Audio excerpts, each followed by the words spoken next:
รายการเสียงธรรมจากท่านพระสุวรรณเมธีเจ้าอาวาสวัดพระธาตุศรีจอมทองวรวิหารเจ้าคณะอำเภอจอมทองจังหวัดเชียงใหม่ร่วมกับสถานีวิทยุกระจายเสียงวัดฝายหิน FM 104.5 เมกะเฮิรตซ์ฝายหินทุกวันพฤหัสบดีและวันศุกร์เวลา 22 นาฬิกาถึง 23 นาฬิกาก็มาพบปะกับท่านเจ้าคุณพระสุวรรณเมธีท่านพุทธบริษัททั้งหลายเมื่อคืนที่ผ่านมาหลายท่านก็ได้พิจารณาว่าคือได้ถามว่าท่านเจ้าคุณไปไหนนะก็เป็นนั้นว่าเป็นรูปอื่นนะเป็นวาระของรูปอื่นท่านเจ้าคุณก็ไม่มีวันพุธในวันอื่นๆดังนั้นมีวันพุธเดี๋ยวจะมาแจ้งให้ทราบนะก็ถ้าวันไหนมีวันพุธก็มาเจอกันก็แล้วกัน23สถานีแต่ในข่าวครั้งนี้ วันนี้ก็เป็นเพียงสถานี 104.5 เมกะเฮิรตซ์ท่านสาธุชนทั้งหลายการเวลาผ่านไปโบราณว่าสายน้ำไม่เคยคอยท่าการเวลาไม่เคยคอยใครชีวิตผ่านไปดังคำกลอนว่าเรือเมล์และรถไฟก็เล่นไปตามเวลาโอ้เอและอึดอาดมักจะพลาดปรารถนาพลาดแล้วจะโศกาอนิจจาเราช้าไปในกฎของไตรลักษณ์กฎของอนิจจังทุกขังอนัตตาธรรมชาติซึ่งสรรพสิ่งทั้งหลายไม่สามารถจะหลีกเลี่ยงได้ต่างก็เป็นไปตามกฎธรรมชาติ ซึ่งในกฎนั้นอยู่ในหลักสูตรของธรรมวิจารณ์ว่าสัพเพสังขาราอนิจจาติสัพเพสังขาราทุกขาติ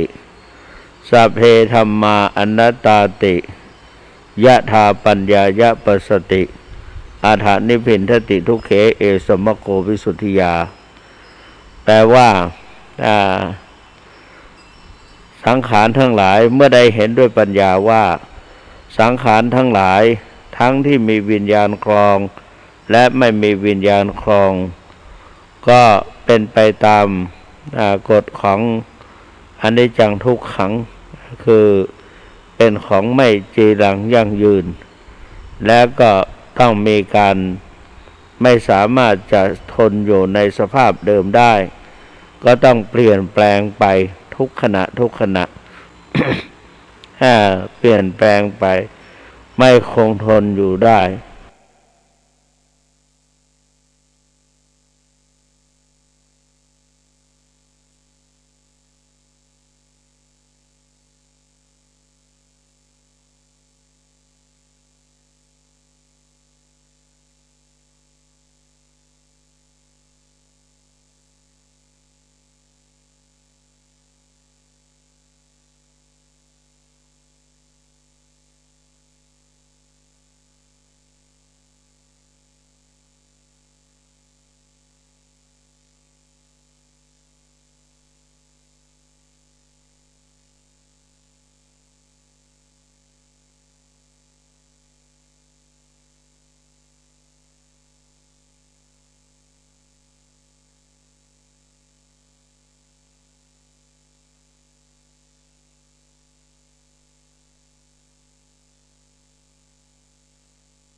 ภาคกลางก็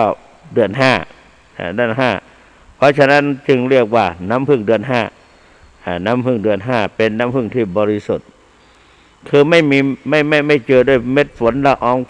องน้ำอะไรต่างๆจะไม่เจือด้วย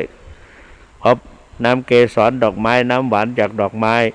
เอามาผสมกันกลายเป็นน้ำผึ้งเพราะฉะนั้นจึงได้น้ำผึ้งที่ข้นเหนียวข้นแล้วก็มีคุณภาพดีใครได้น้ำผึ้งเดือน5แล้วก็เป็นคุณภาพดีเป็นน้ำผึ้งที่มีคุณภาพเพราะนั้นคนทั้งหลายจึงต้องการน้ำผึ้งเดือน5เพราะมีคุณภาพดีดังนั้น แต่ว่าทางเหนือเรียกว่าเดือน7ผ่านเร็วรวดเร็วไปกว่าเดือนภาคกลางไป2 เดือนเดือน7นั้นเป็นเดือน5ก็จะเป็นเดือน7หรือเป็นเดือน5ก็แล้วแต่มันก็ผ่านไปว่าการเวลาย่อมล่วงไปการเวลาก็ที่เราท่านทั้งหลายเคยได้ยินปริศนาธรรมว่ามีสัตว์ตัวหนึ่งตัวใหญ่นักหนามีหน้า3 หน้ามีตา2 ข้างข้างหนึ่งสว่างข้างหนึ่งริบหรี่มีปาก12 ปากมีฟันไม่มากปากละ34กินสัตว์ทั่วปฐพีสัตว์ตัวนี้คืออะไรใครคิดได้ช่วยตอบมาก็ได้แก่การเวลานั่นแหละตัวใหญ่นักหนาก็ปีหนึ่งมาตัวใหญ่มากๆแล้วมี365 วันหรือ366 วัน365 วันหรือ366 วันก็มี12 เดือนเมย์บอกว่ามีหน้า2 หน้ามีสัตว์ตัวหนึ่งตัวใหญ่นักหนามีหน้า3 หน้า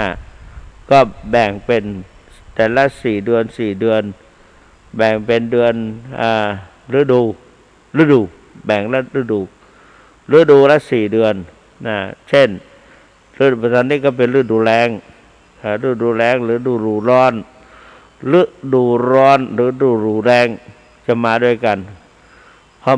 มันแรงมันจึงร้อนมันจึงแรงก็ฤดูร้อนหรือฤดูแล้งนี่มันมาด้วยกันเพราะไม่ขาดน้ำขาดอะไรมันก็แห้งแรงไปตรงไหนก็ร้อนวันนี้หลายคนบ่นว่าร้อนไม่กี่วันนี่เมื่อวันที่26ได้ไปวัดพระสิงห์วรมหาวิหารตามปกติแล้วก็เราทุกวันนี้เราก็จะมีสิ่งอำนวยประโยชน์ช่วยก็อากาศร้อนเราอยู่ในรถเราก็นั่งในแอร์ในห้องแอร์รถห้องแอร์ของรถ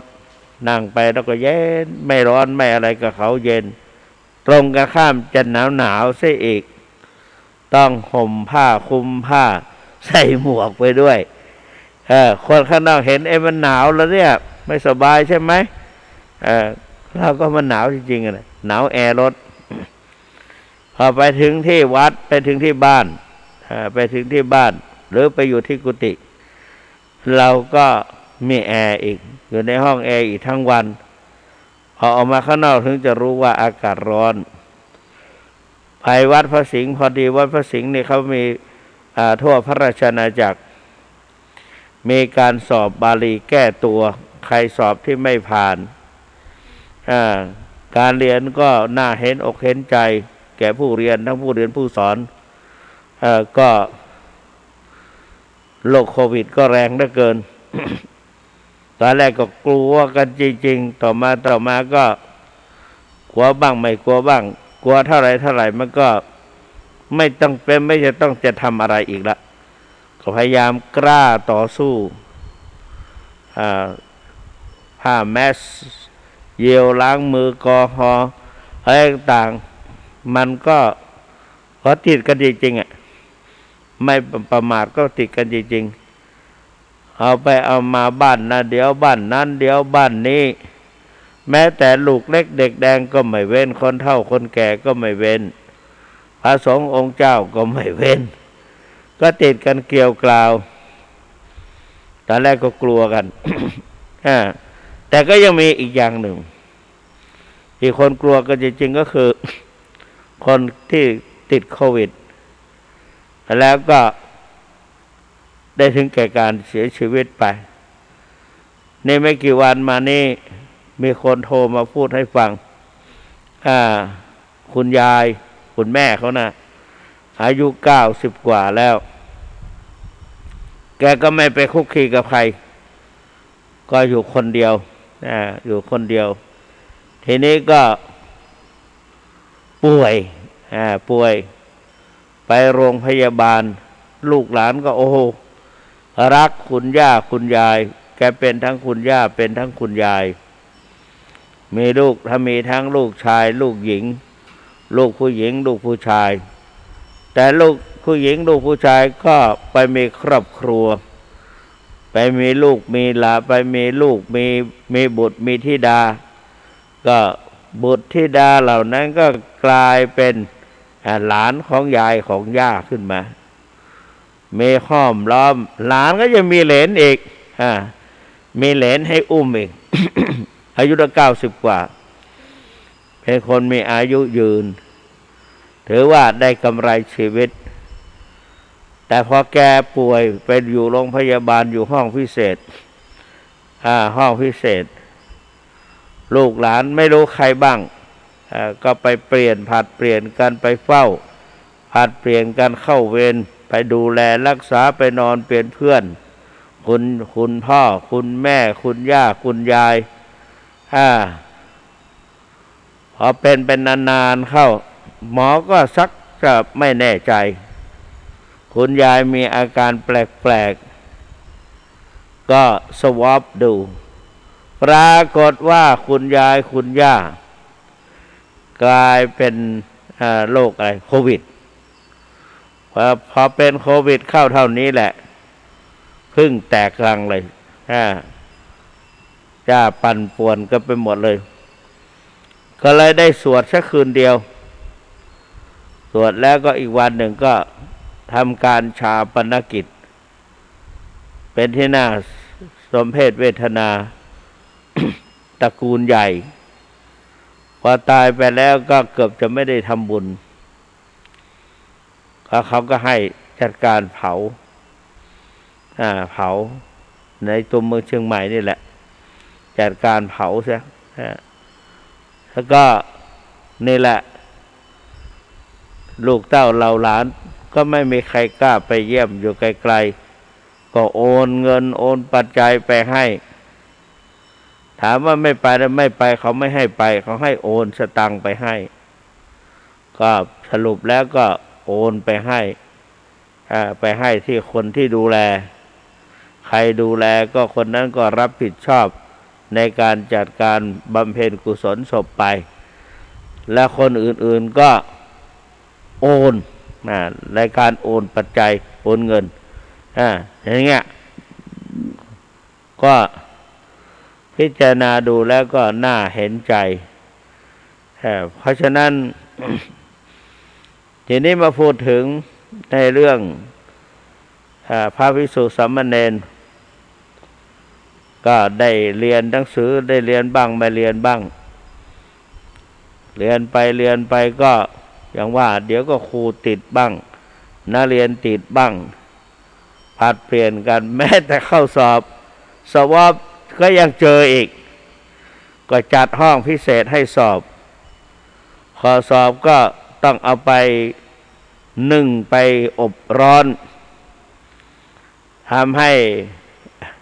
พิธีการสอบการเก็บข้อสอบอะไรต่างๆกว่าจะมารวมกันได้ก็ต้องเสียเวลาแกะข้อสอบออกมาอุ่นๆก็ค้ำใบตอบก่อนจะเข้าสู่ซองก็ต้องเอาไปนึ่งไปอบแล้วก็เอามารวมกลุ่มกันก็น่าเห็นใจกรรมการเหมือนกันกรรมการผู้รวบรวมข้อสอบแต่ก็ไม่มีปัญหาเพราะว่านึ่งแล้วอุ่นอบไฟฟ้าแล้วเนี่ย ก็สอบพอดีใครสอบเสร็จวันหนึ่งก็อีกวันหนึ่งก็วิชาไป3 วิชา สำหรับประโยคปทสามวิชาประโยค1 2 2วิชาประโยค4 2วิชาประโยคปท5สอบในกรุงเทพก็พ้นไปเพราะในกรุงเทพก็ใช่ว่าจะพ้นเดี๋ยวก็เจออีกอันนี้ก็สร้างปัญหาสร้างอะไรก็ความยุ่งยากให้เกิดขึ้นความสลับซับซ้อนจะไม่ทำก็ไม่ได้เขาก็เรียนทั้งปีจะไปโทษเขาก็ไม่ได้เพราะก็ไม่มีใครอยากจะติดโรคนี้มันก็เป็นไปตามเหตุตามปัจจัยใครจะจัดงานบำเพ็ญกุศลอะไรต่างๆจัดเนี่ยมันจัดได้แม้แต่ข้าวก็ไม่ได้ฉันรวมกลุ่มมีการเสียชีวิตไปก็นิมนต์พระไปก็อยากจะถวายอาหารเป็นโต๊ะก็ถวายไม่ได้ก็มีรายหนึ่งก็สวมแมสบ้างไม่สวมบ้างทำอาหารถวายพระมีน้ำพริกผักนึ่งแล้วก็มีปลาบ้วงมีอะไรต่างๆก็ทำเป็นพิเศษอาหารพิเศษก็ใส่ก็แขกก็เลี้ยงกันเป็นกล่องเช่นนั้นแหละพระเนรฉันอย่างไรญาติโยมก็รับประทานอย่างนั้นก็ทำอาหารเป็นชุดแต่สำหรับพระนี่ก็ยังจะต้องเดี๋ยวจะต้องไปเจอกันจะต้องไปพิจารณาผ้าไตรปังสกุลมหาปังสกุลที่ณสุสานป่าช้าก็เด็กวัดไปเห็นเข้าไปเห็นที่เขาทำเขาบรรจุถุงบรรจุอะไรก็บางคนก็ไม่สวมแมสบางคนก็สวมแมสเด็กวัดมาซุบซิบให้ฟังทีหลังแต่เราก็ฉันไปเรียบร้อยแล้วเพราะว่าไปฉันไปเรียบร้อยก็ถามเนื่องจากว่าถามลูกศิษย์ว่าทำไมไม่กินข้าวเหรอเขาบ่นหิวข้าวเขาก็เลี้ยงเนี่ยไปช่วยไม่เอามาเหรอว่าแล้วเขาก็เล่าให้ฟังที่เขาไม่เอาเพราะอย่างนี้แล้วทำไมเธอไม่มาซุบซิบบอกฉันล่ะเขาก็ไม่กล้าเข้ามากระทั่งที่ในงานอยู่แต่ข้างนอกมองดูแม้แต่สังฆทานก็เกือบจะไม่ไปรับก็สาเหตุก็ถามดูแล้วก็เป็นเช่นนี้แต่ยังไงก็ตามมันก็หลีกเลี่ยงไม่ได้นะ หลีกเลี่ยงไม่ได้ไปในงานแล้วก็กลับบ้านติดกันหลายคนเนี่ยเป็นเช่นนี้เดี๋ยวคนนั้นติดเดี๋ยวคนนี้ติดได้ยังไงก็ตอนที่เปิดหน้ากินข้าวกันนั่นแหละนะกินข้าวกันก็เป็นเช่นนี้โรคภัยไข้เจ็บมาเบียดเบียนพระเนรก็ทีนี้มาพูดถึงเมื่อไปสอบอากาศมันร้อนเข้าไปในพระวิหารหลวงตามปกติเราพระเถระผู้ใหญ่ถือว่าเป็นกรรมการเป็นในตัวไม่มีใครตั้งก็ต้องเป็นกรรมการพระเถระผู้ใหญ่พระสังฆเจ้าคณะพระสังฆาธิการถือว่าเป็นกรรมการโดยตำแหน่งแม้แต่ทางจังหวัดก็พยายามไม่รบกวนไม่ให้เป็นภาระโซนต่างๆที่ออกจากห่างจากตัวจังหวัดเชียงใหม่ไปก็จะมาก็ได้ไม่มาก็ได้ทางนั้นก็ออกจากทางพร้าวทางเชียงดาวทางอะไรต่างๆไม่มาก็ได้นะส่วนเจ้าคณะตำบลต่างๆมีแต่พระหนุ่มๆคัดไปคุมสอบก็พอไปรวมกันแล้วนักเรียนก็ตามจำนวนใครสอบวิชาไหนใครแก้ตัววิชาไหนชั้นไหนก็ไปรวมกันก่อนที่จะเข้าสอบก็เข้าสู่ภายในพระวิหารหลวงไหว้พระพร้อมกันในขณะนั้นรู้สึกว่าอากาศอบอ้าวมากๆแต่ที่จริงก็ดีนะอากาศอบอ้าวเนี่ยร้อนเนี่ยโควิดตายว่าอย่างนั้นถ้าหากว่าชื้นหนาวโควิดแพร่ขยายไว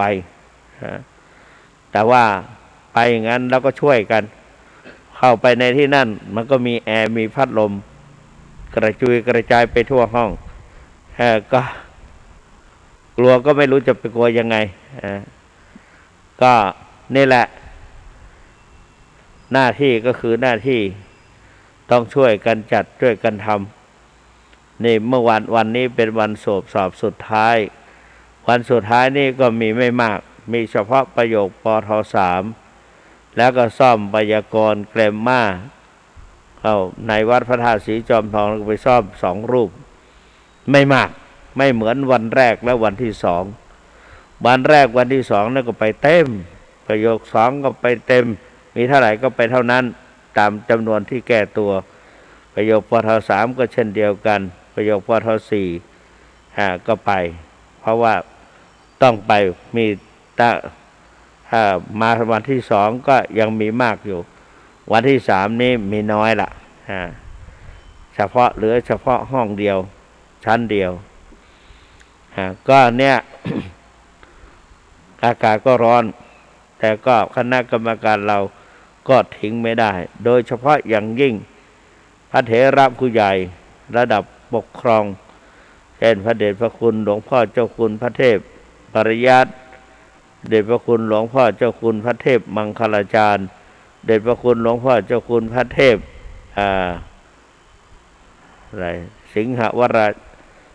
วราจารย์ถูกหรือเปล่าไม่รู้นะแล้วก็นอกจากนั้นก็พระเถรานุเถระชั้นต่างๆเจ้าหน้าที่ที่ภายในจังหวัดเชียงใหม่ก็ไปพร้อมกัน แล้วก็นี่แหละนี่คือเป็นหน้าที่ก็ต้องทำเหมือนกับญาติโยมเราไปจากนั้นก็เขานิมนต์ไปอยากให้ไปเพื่อที่จะคารวะพระเถระอยากไม่ได้คารวะก็นิมนต์ไปเนื่องนั้นไปนั่งแป๊บหนึ่งพระเจ้าคุณสุวรรณไปนั่งแป๊บหนึ่งสำนักแพทย์เชียงใหม่เสร็จเรียบร้อยก็ยกแจกให้ญาติโยมขนมนมเนยเป็นนมต่างๆเป็นอะไรต่างๆแจกกันตรงนั้นปัจจัยก็บำรุงค่าน้ำค่าไฟของวัดที่ไปนั่นเอาไม่เอาสักบาทเนี่ยเอาบำรุงค่าน้ำค่าไฟไปแต่ตัวเราก็ฉันเพลจากวัดพระธาตุศรีจอมทองแล้วไปเนี่ยก็ต้องทำอย่างเงี้ย แล้วก็กลับมาท่านสาธุชนทั้งหลายเราก็ต้องกล้าก็ทำไงได้แม้แต่ในการเป็นการตายอยู่ที่วัดพระธาตุศรีจอมทองนี้ก็คนในหมู่บ้านตำบลบ้านหลวงนี่ก็เห็นว่าไปอีกรายหนึ่งนิมนต์ท่านเจ้าคุณด้วยก็เดี๋ยวดูก่อน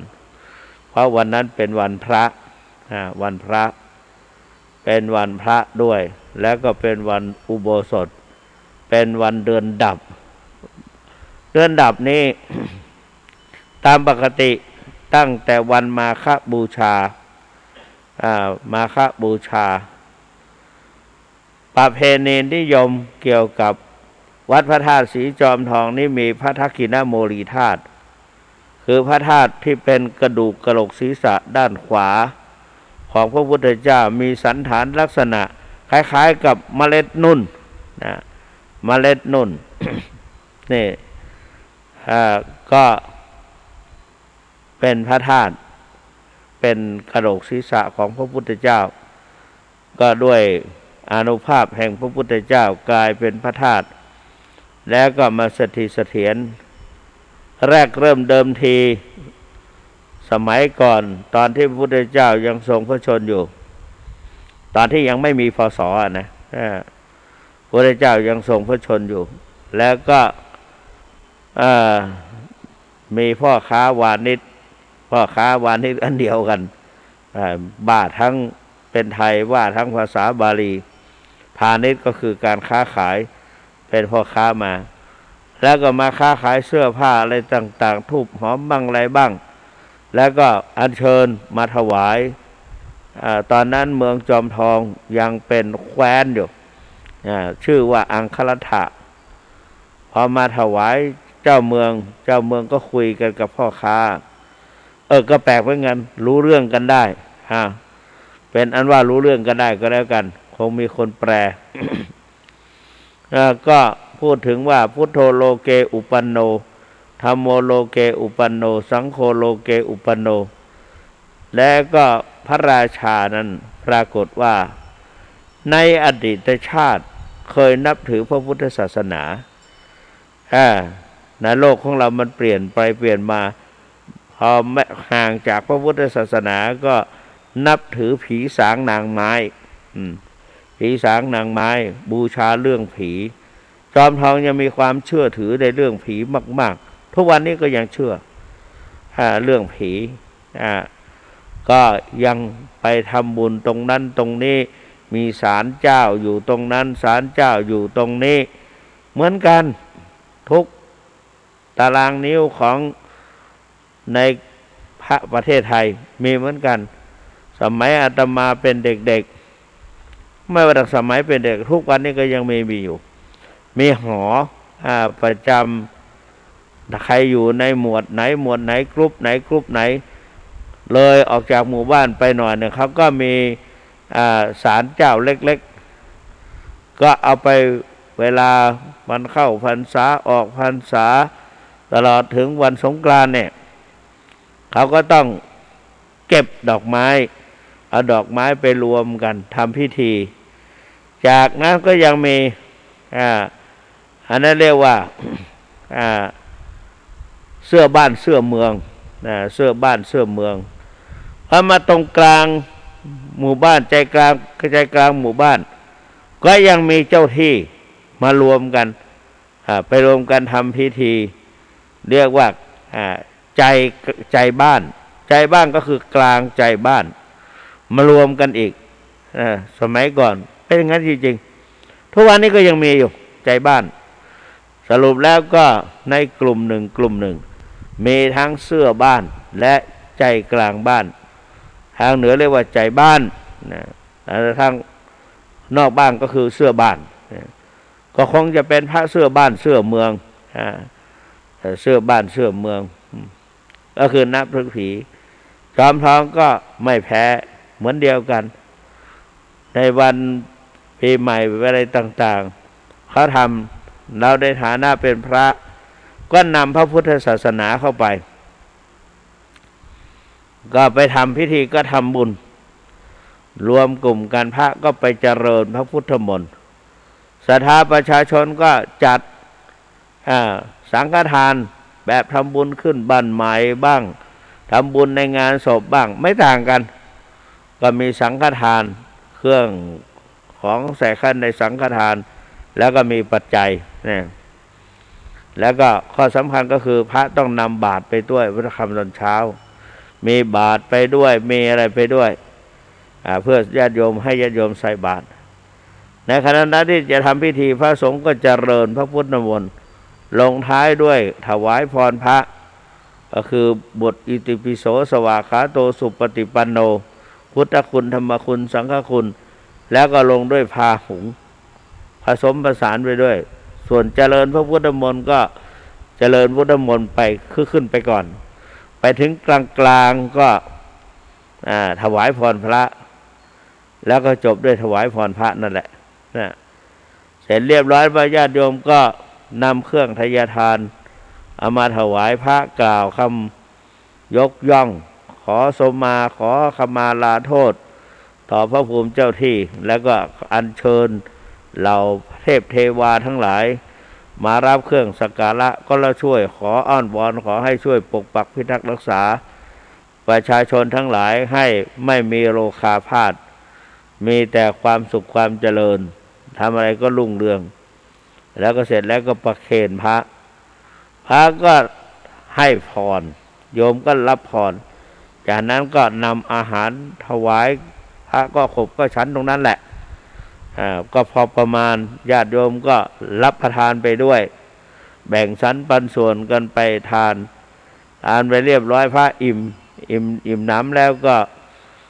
ก็เก็บเครื่องสังฆทานเข้าใส่รถ ก็พระก็กลับ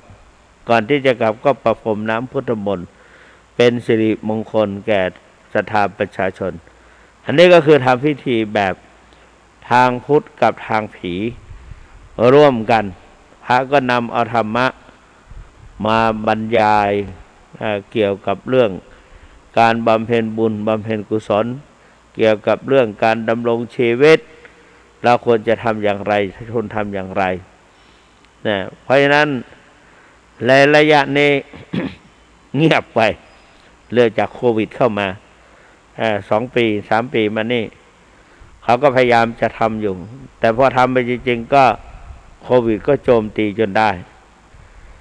เดี๋ยวคนนั้นป่วยเดี๋ยวคนนี้ป่วยยิ่งปัจจุบันนี้นัตถิโลเกละโหนามะความลับไม่มีในโลกเขาบอกในไลน์กลุ่มก็บอกว่าองค์นั้นติดองค์นี้ติดคนนั้นติดคนนี้ติดปัจจุบันนี้ญาติโยมพูดเป็นไพเราะว่าไม่เห็นหน้ากันแล้วไปไหนไม่ว่าโยมไม่ว่าพระถ้าโยมก็ว่าเข้ากรรมพระก็เข้าปฏิบัติโยมก็เข้ากรรมบอกว่าโยมนั้นติดเข้ากรรมยังไม่ออกกรรมแสดงว่าก็ยังติดอยู่ในระยะกักตัวก็เป็นศัพท์ที่พระเข้ากรรมออกกรรมแล้วยังเงี้ยออกกรรมแล้วยังสมัยก่อนนี่ถ้าเข้ากรรมออกกรรม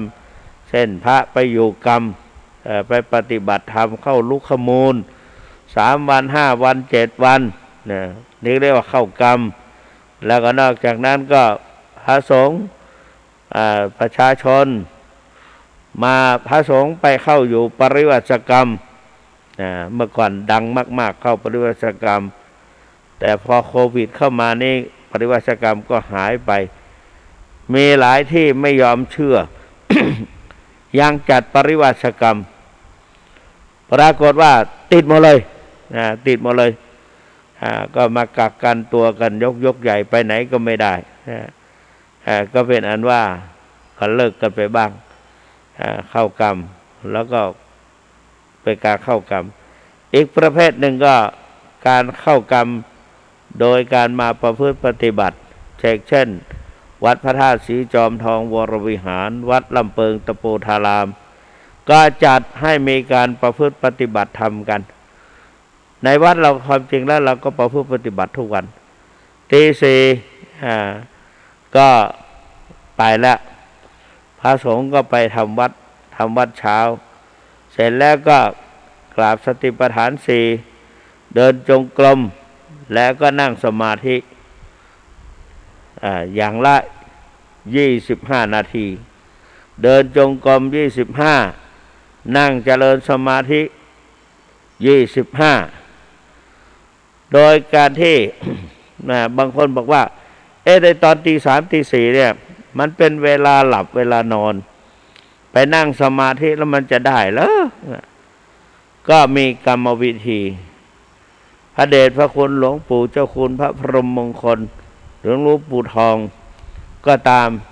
ท่านเจ้าคุณภาวนาธรรมาภิรัตน์วัดลำเปิงตะโปธารามก็เหมือนกัน คนที่จะประพฤติปฏิบัติได้ดีถ้าจะพูดให้ก็บอกว่า1ตามปกติที่หลวงปู่ว่านะหลวงปู่ก็ตามท่านเจ้าคุณธรรมาภาวนาภิรัตน์นี่ก็เหมือนกันท่านบอกว่า1ผูกจิตผูกใจไว้ในสติปัฏฐาน 4คือกายเวทนาจิตธรรม2ให้สำรวมอินทรีย์6คือระหว่างตาหูจมูกลิ้นกายใจ3ให้มีวิริยะเพียรพยายาม4จิตจับในอารมณ์ใดให้กำหนดให้มั่นในอารมณ์นั้น5จิตหลุดโดยอาการใดกำหนดให้รู้โดยอาการนั้นน่าจะทำอย่างไรดีหลวงปู่ทองก็บอกว่าต้องกำหนด5กำหนด5กำหนด4ได้5กำหนด4ยังไง1กำหนดปัจจุบันให้ได้กำหนดปัจจุบันให้ได้ กำหนดยังไงกำหนดปัจจุบันเดินกำหนดเท้านั่งกำหนดท้องจ้องดูอาการเคลื่อนไหวใจกำหนดสภาวะธรรมทุกอย่างขออย่างเดียวจิตใจตั้งมั่นขยันหมั่นเดินเพลิดเพลินกับการกำหนดลดละการสนทนาแผ่เมตตาต่อตนเองและสัตว์โลกเดินกำหนดเท้านั่งกำหนดท้องจ้องดูอาการเคลื่อนไหวใจกำหนดสภาวะธรรมทุกอย่างกำหนดแล้วได้อะไรจิตใจสงบพบปัญญาปัญหาหายโรคภัยไม่ปรากฏทดแทนคุณพ่อแม่แผ่กุศลถึงเจ้ากรรมนายเวรอันนี้การกำหนดปัจจุบันจะได้อะไรข้อกำหนดในขณะที่เรากำหนดเดินกำหนดเท้านั่งกำหนดท้องที่เห็นชัดที่สุดก็คือการนั่งกำหนดนั้นกำหนดเอาอย่างไรก็กำหนดสภาวะธรรมที่เกิดขึ้นอิริยาบถสี่ยืนเดินนั่งนอนนี้กำหนดที่รูปนามกำหนดที่ความเกิดดับของรูปนามวิปัสสนาคือความรู้แจ้งในรูปนามครูบาทั้งหลายจะว่าครูบาศรีวิชัยก็ตามครูบาวัดพระพุทธบาทตักผ้าครูบาพรหมมานี่ก็ตามหลวงปู่ทองก็ตามท่านก็บอกว่าวิปัสสนา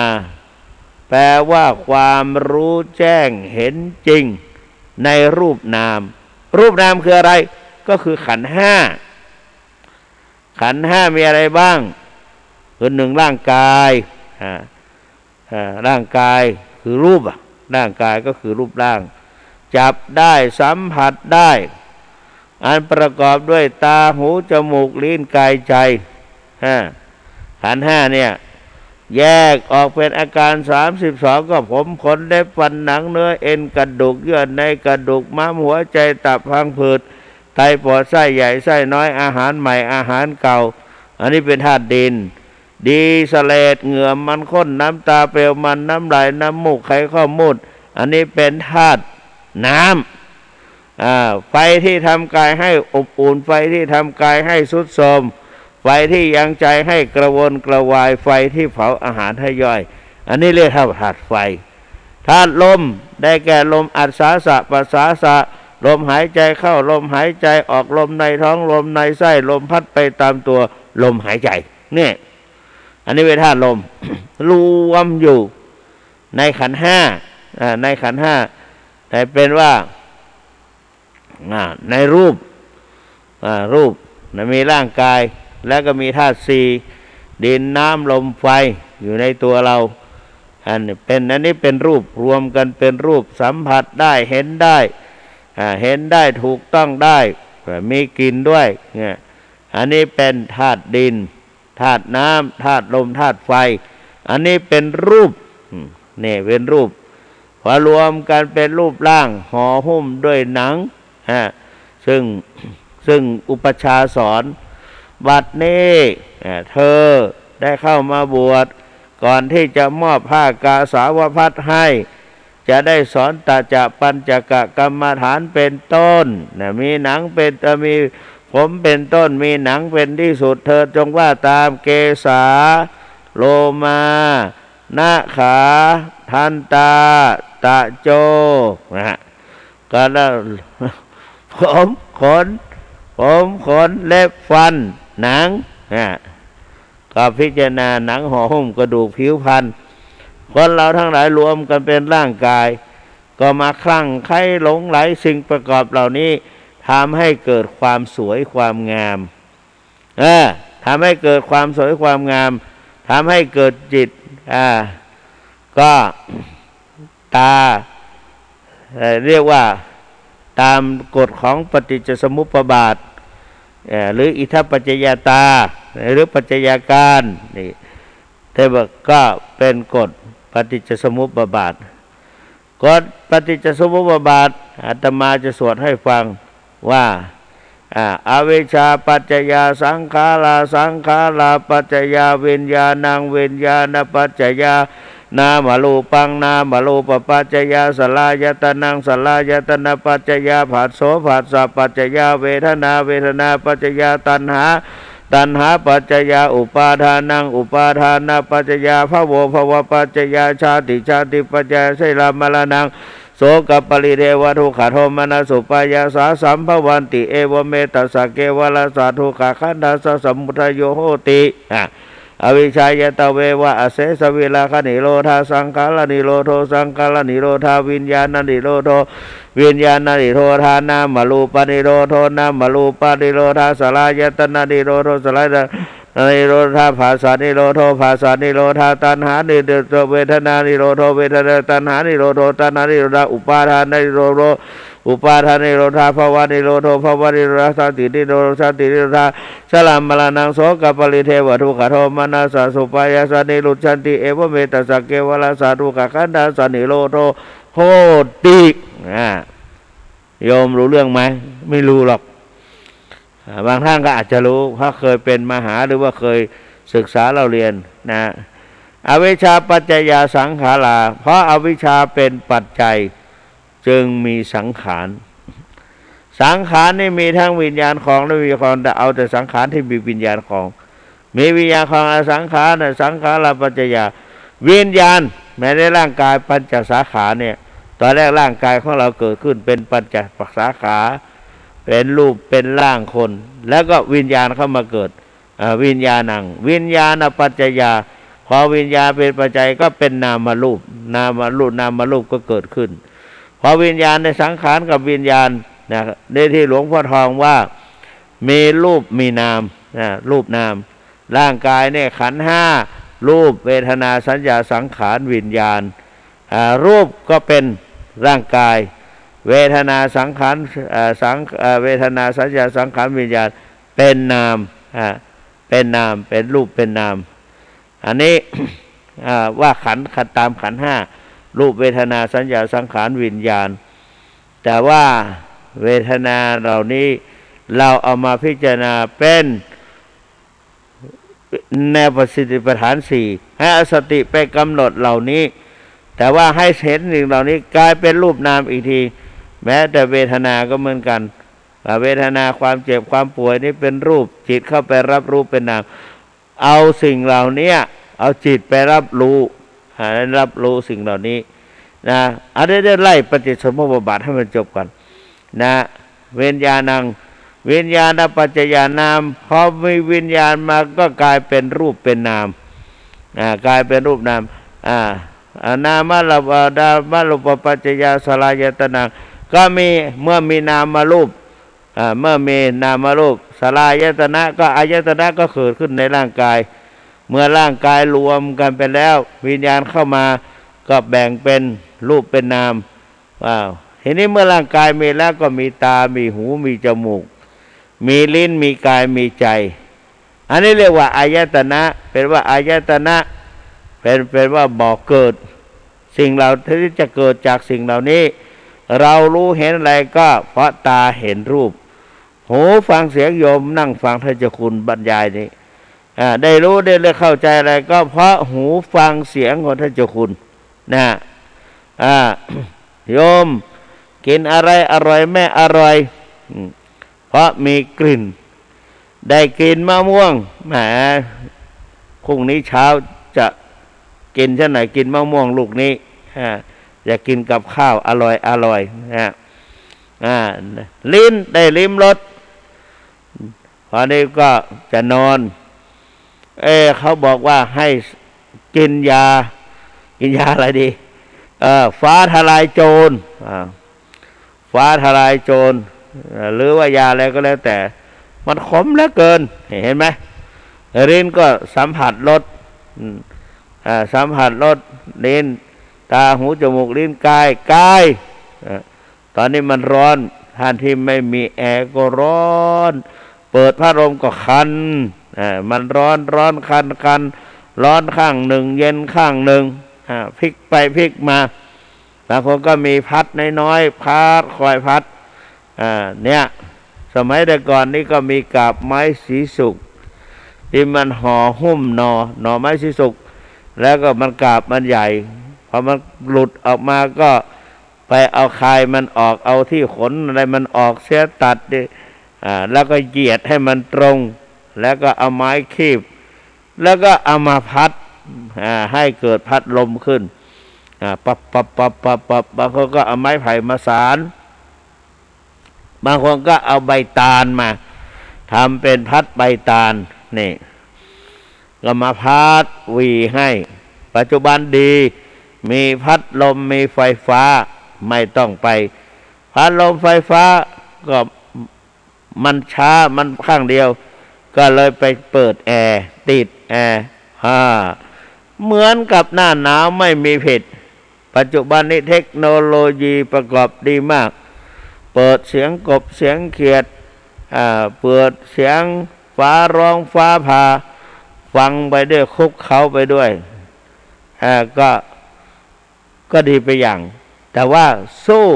การกำหนดวิปัสสนาไม่ได้กำหนดลมหายใจเข้าออกกำหนดพองหนอยุบหนอ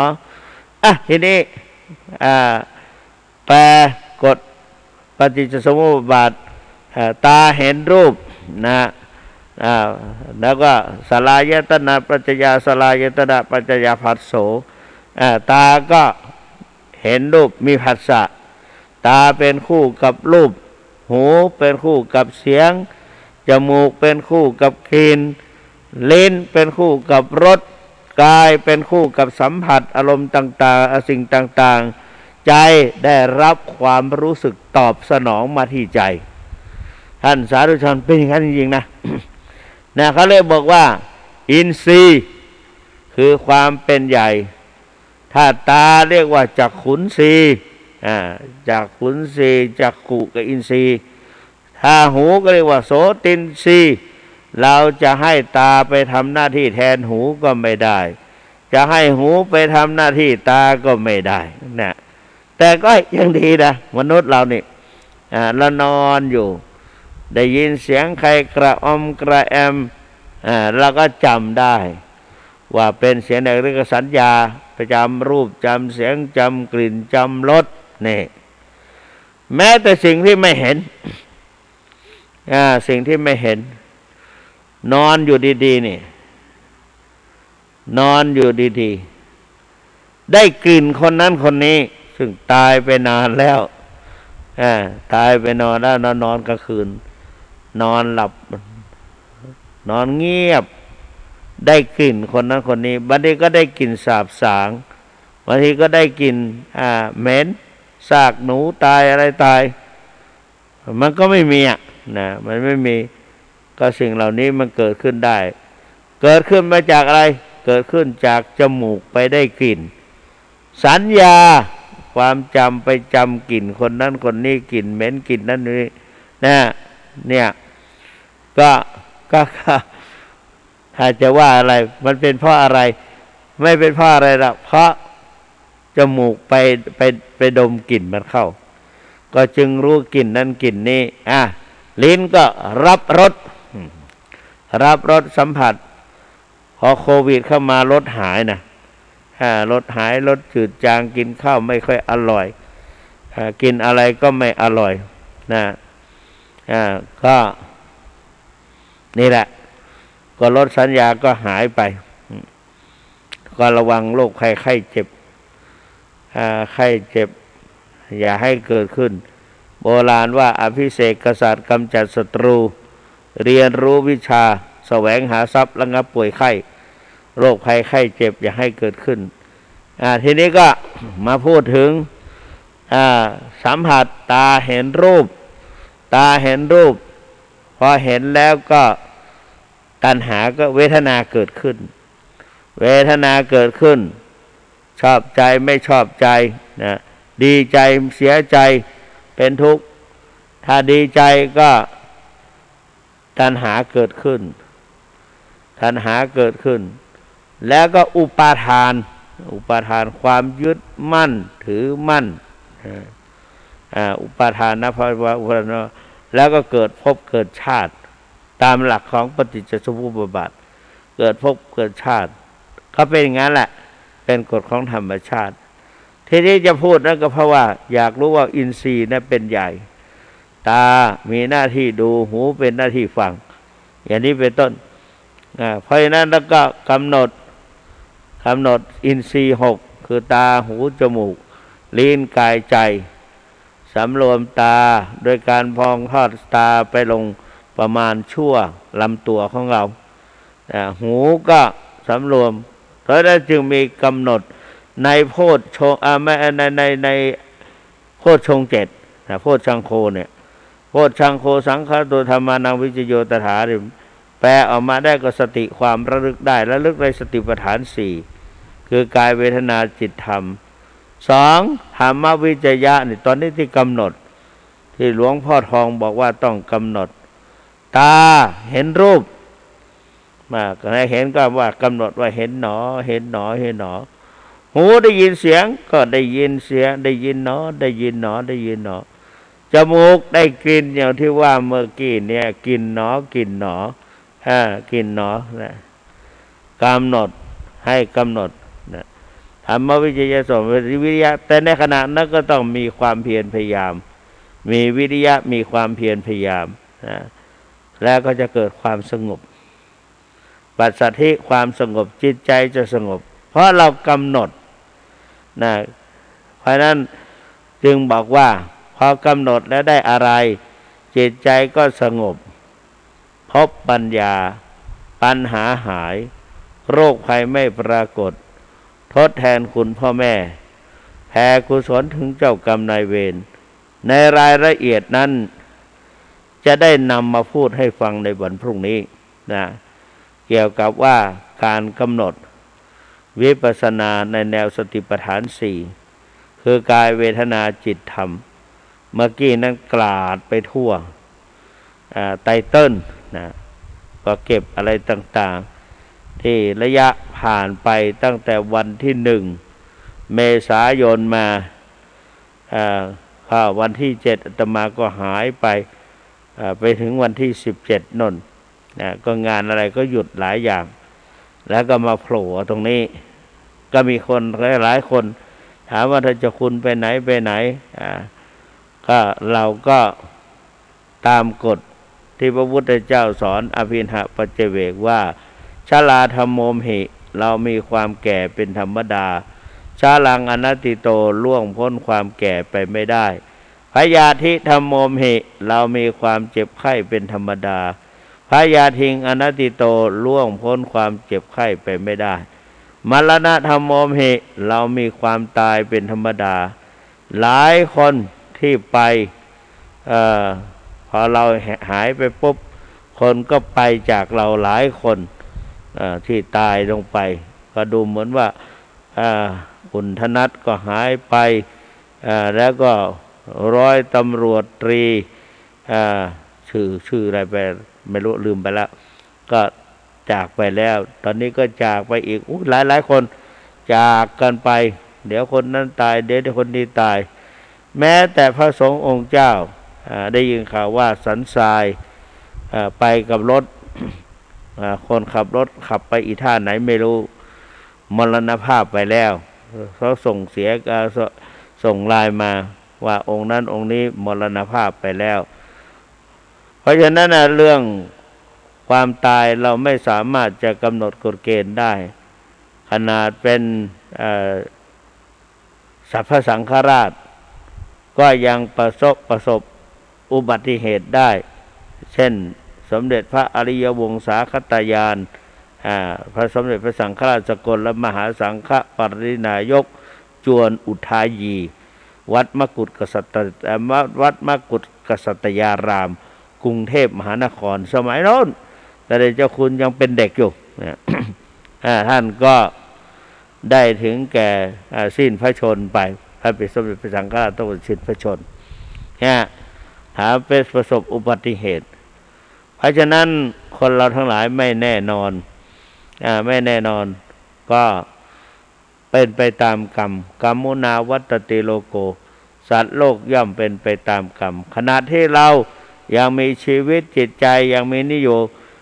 หลวงพ่อทองนำเอาคำสั่งสอนของพระพุทธเจ้ามาสอนก่อนที่ท่านจะมรณภาพในเช้าของวันที่22ใช้บอกไม่รู้12หรือ22เนี่ย12ธันวาคมปีพุทธศักราช2562นะก็จะหมดปีอยู่แล้ว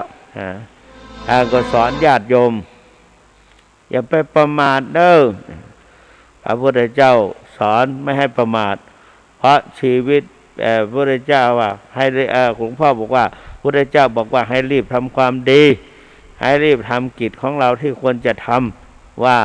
อัจเชวกิจมาตปังโกนชัญญามรณังสุเวก็บอกว่าพึงทำกิจของตนให้บริบูรณ์เพราะไม่มีใครจะรู้ได้ว่าความตายจะมาถึงในวันพรุ่งนี้เหลืออีก4 นาที0817830215 0817830215ใครจะโทรเข้าไปหาเจ้าคุณก็เชิญนะตอนนี้ขึ้นจอแล้ว0817830215โทรศัพท์หมายเลขโทรศัพท์0817830215หรือ3 นาทีไม่ทราบว่าใครจะโทรเข้าไปถ้าไม่โทรก็ไม่เป็นไรนะ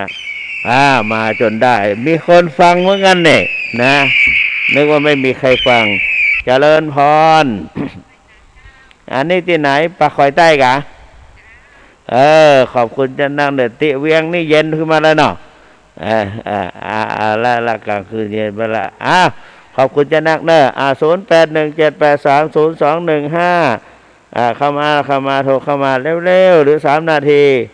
0817830215กดเข้ามาใหม่ท่านที่กดเข้ามาเมื่อกี้ไม่ติดไม่ใช่อะไรหรอกปะข่อยใต้โทรเข้ามาเนี่ยก็ขอขอบคุณมากๆที่ยังฟังอยู่นะก็เป็นเพื่อนกับท่านเจ้าคุณมาวันพรุ่งนี้ก็จะได้พูดให้รายละเอียดต่อไปอีกก็มีอีกไหมไม่มีก็ไม่เป็นไรหรือ2 นาทีมาแล้วเข้ามาแล้วเจริญพรนี่โทรจากไหนเอ่ยล่องงัวแดงสังกะแปงนะวันนี้อาตมาก็เข้าไปสังกะแปงเหมือนกันขอบคุณเจ้าหลายเนอะวางหูกำเนาะ0817830215โทรเข้ามาเลยหรือ2 นาที0817830215วันนี้ปากคอยใต้เชียงใหม่แล้วก็ล่องงัวแดงเชียงใหม่แปฟังอยู่วันพรุ่งนี้ปะกันแถมวันหนึ่งนะแล้วใครจะโทรถามเรื่องยังก็ได้ถ้าว่า ท่านศรัทธาสาธุชนทั้งหลายแน่โทรเข้ามาแล้วเจริญพรอันนี้ที่ไหนฮะแม่ริมแม่ริมฮ้อนว่ะก็มันก็ฮ้อนนะเปิ้นฮ้อนขนาดเลยแต่ว่าใจบ่ฮ้อนมาเป็นอย่างเนาะนะใจเย็นใจสบายอายุวันโนสุขังพลัง081783วางหูกำวางแล้วขอบคุณมากๆ0817830215เหลือทำหน้าที่เดียวใครจะโทรเข้าไปน้อยเหลือทำหน้าที่เดียวก็ได้จะจบแล้วนี่ขอบคุณมากๆเจริญพรนี่โทรจากไหนเจ้าอันนี้โทรที่ไหนเนี่ยสันทรายเขาก็ใครมามันก็ได้สันทรายรอบๆเนี่ยมันได้มาหมื่นแล้วเนาะอายุวันโนสุขังพลังเนอะ0817830215สันทรายวางหูแล้วจบก็ดีก็ต้องขออภัยและขอขอบคุณทุกท่านขออำนาจคุณพระศรีรัตนตรัยหน่อยมาลีหวัดดีหน่อยมาลีมูลเมืองเดี๋ยวจบมาพอดีจบประเดี๋ยวเวลาพอดีเนาะขอบคุณเจ้าหลายเนอะขออนุภาพคุณพระศรีรัตนตรัยและกุศลผลบุญปกปักพิทักษ์รักษาแคล้วคลาดจากพยันตรายภัยพิบัติพบแต่ความสุขสวัสดิ์พิพัฒนมงคลสมบูรณ์ผลดังตนตั้งใจไว้ทุกประการเหมือนกันทุกท่านเถิดขอ